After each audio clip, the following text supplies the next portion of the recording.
SIT को भी तात्कालिक सूचना दी गई है। ये पूरी तहकीकात जल्द से चालू की जाए। गेमिंग जोन के अंदर जो बना है उसके अनुसंधान में 6 आरोपियों के ऊपर गुनाह दाखिल किया गया है। करीब 6 बच्चों की दम घुटने की वजह से इसमें मृत्यु हो गई। मेरा बाबू था इसमें हॉस्पिटल में, तो हम कल रात में 9 बजे गए थे, हमको रुकने नहीं दिया। घटना तो इतनी हृदय विदारक, नवजात बच्चों का अस्पताल, आग लगने का सिलसिला जारी है, कोई भी रोकथाम के स्टेप नहीं उठाए जाते।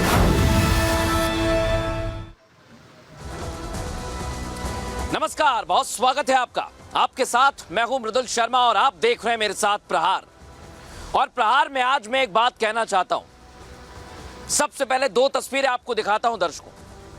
आज मैं मौजूद हूं इस समय राजकोट में उसी जगह पर जहां एक गेमिंग जोन था और वो जलकर राख हो चुका है। कई बच्चे, कई जिंदगियां काल के गाल में समा गई। और इन दोनों तस्वीरों को आप देखिए। एक तरफ है राजकोट का गेमिंग जोन जहां कई बच्चों की मौत हो गई है। अभी तक आंकड़े सामने नहीं आ पाए हैं, कई लोग लापता हैं। तो आज यही पूछा जा रहा है कि आखिर ये सिस्टम जो खोखला हो चुका है, जो सिस्टम जल चुका है, वो ये दर्शा रहा है। क्योंकि यहां परमिशन नहीं ली गई, एनओसी नहीं ली गई और सब कुछ चलता रहा, सालों साल चलता रहा। घटना घटी, उसके बाद अब कहा जा रहा है कि जांच होगी। अब आ जाइए दूसरी तरफ। इधर आप देखिए दिल्ली, राजधानी दिल्ली, जहां पर सारी व्यवस्थाएं होनी चाहिए, सारे काम किए जाने चाहिए, लेकिन कोई सुनने वाला नहीं है। छोटे छोटे बच्चे जिन्हें सांस लेने में दिक्कत हुई, आप सोचिए दम घुट गया उनका और वो काल के गाल में समा गए। ये वही बच्चे हैं जिन्हें पता भी नहीं था कहां है वो। और नीचे ऑक्सीजन रिफिलिंग का काम चल रहा था, वो भी अवैध तरीके से चल रहा था दोस्तों। तो आखिर इसके पीछे कौन जिम्मेदार है? ये वही काला स्याह सिस्टम है जो आज जलकर राख हो गया है। इन दोनों घटनाओं को आप देखिए। और सबसे पहले आपको राजकोट की घटना बताता हूं मैं। और भी अंदर राजकोट जहां इस समय मैं खड़ा हुआ हूं, मेरे पीछे मलबा है, मेरे पांव के आसपास राख है। और इसलिए ये गेमिंग जोन जो शुरू हुआ था, इस पर सवाल खड़े हो रहे हैं। गेमिंग जोन शुरू किया गया, पूरी तरह से इसे बनाया गया, शुरू कर दिया गया, लेकिन बड़ी बात क्या रही, 35 लोग इसमें जिंदा जल गए।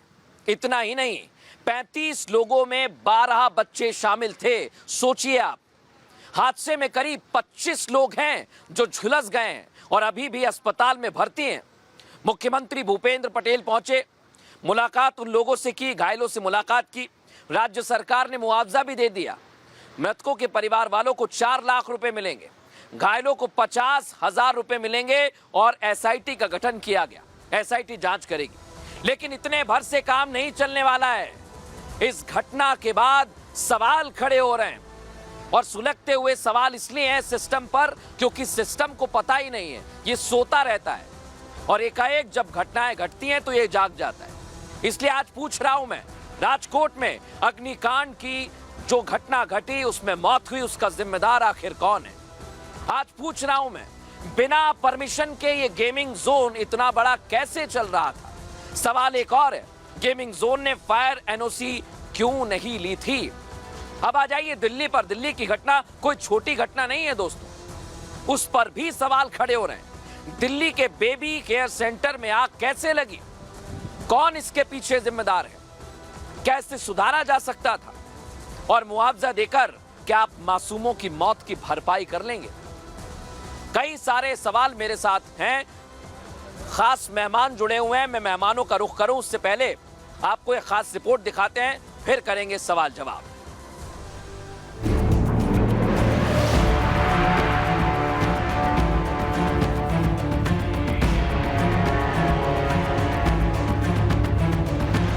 गुजरात के राजकोट में बना टीआरपी गेमिंग जोन जलकर खाक हो चुका है और अपने पीछे छोड़ गया है कभी न भरने वाला दर्द। ये दर्द उन माताओं का है जो अपने बच्चों को खेलने के लिए यहाँ लेकर आई थीं। उन्हें लगा था कि उनका बच्चा आज इस गेमिंग जोन में थोड़ी मौज मस्ती करेगा, लेकिन उन्हें क्या पता था कि ये गेम जोन उनके बच्चों के लिए काल बनने वाला है। जिस जगह पर आग लगी उसके अंदर इस वक्त मैं मौजूद हूँ और आप तस्वीरों में देखेंगे कि मलबा हटाने का जो काम है वो बहुत तेजी से चल रहा है और इस पूरे गेमिंग जोन की जमीन देखिए आप, तो पूरे तरीके से राख में तब्दील हो चुकी है। तो आप इसी से अंदाजा लगाइए कि जमीन इस कदर काली है कि कल रात का मंजर किस तरीके का रहा होगा। और पूरा जो स्ट्रक्चर आप देखेंगे लोहे का स्ट्रक्चर है। बीच बीच में मैं आपको अगर तस्वीरों के जरिए दिखाने को, आप ये देखिए, ये दरअसल मोटर है। ये वो मोटर है जिसके जरिए तमाम जो राइड्स हैं वो चलाई जाती हैं। और जिस तरीके से बोला जा रहा था कि बड़ी संख्या में डीजल या पेट्रोल, कुछ ऐसी चीजें अंदर मौजूद थी जो कि आग पर काबू पाने के लिए काफी चैलेंजिंग हो रहा था। गेम जोन में लगी आग से पूरा देश दहल उठा है। इस हादसे में करीब 35 लोगों की मौत हो गई है, जिनमें 12 बच्चे भी शामिल हैं। हादसे के दौरान करीब 25 लोग गंभीर रूप से झुलस गए हैं, जिन्हें इलाज के लिए राजकोट के सिविल अस्पताल समेत एम्स में भर्ती कराया गया है। घटना की जानकारी मिलते ही मुख्यमंत्री भूपेंद्र पटेल ने अस्पताल पहुंचकर घायलों का हालचाल जाना। बहुत ही दुखद घटना बनी है जिसमें अनेक परिवारजनों को, अपने स्वजनों को खोना पड़ा है। साथ साथ में कई बच्चों का भी इसमें देहांत हुआ है। मुख्यमंत्री जी के निर्देश से एसआईटी जो बनाई गई है वो एसआईटी को भी तात्कालिक सूचना दी गई है। ये पूरी तहकीकात जल्द से चालू की जाए और जल्द से जल्द इसमें न्याय देने की प्रक्रिया और न्याय देने के लिए मेहनत की जाएगी। गेम जोन में लगी आग की जांच में कई अहम खुलासे हुए हैं। जानकारी के मुताबिक गेम जोन बिना परमिशन के ही चल रहा था, यहां तक कि गेम जोन के लिए फायर एनओसी तक नहीं ली गई थी। यही नहीं, इसके स्ट्रक्चर में भी लापरवाही थी। साथ ही यहां रिपेयरिंग और रिनोवेशन का भी काम चल रहा था। फायर सेफ्टी उपकरण एक कोने में रखे हुए थे। हैरानी की बात तो यह है कि इतनी लापरवाहियों के बावजूद ये गेम जोन चल रहा था और प्रशासन कुंभकर्णी की नींद सो रहा था।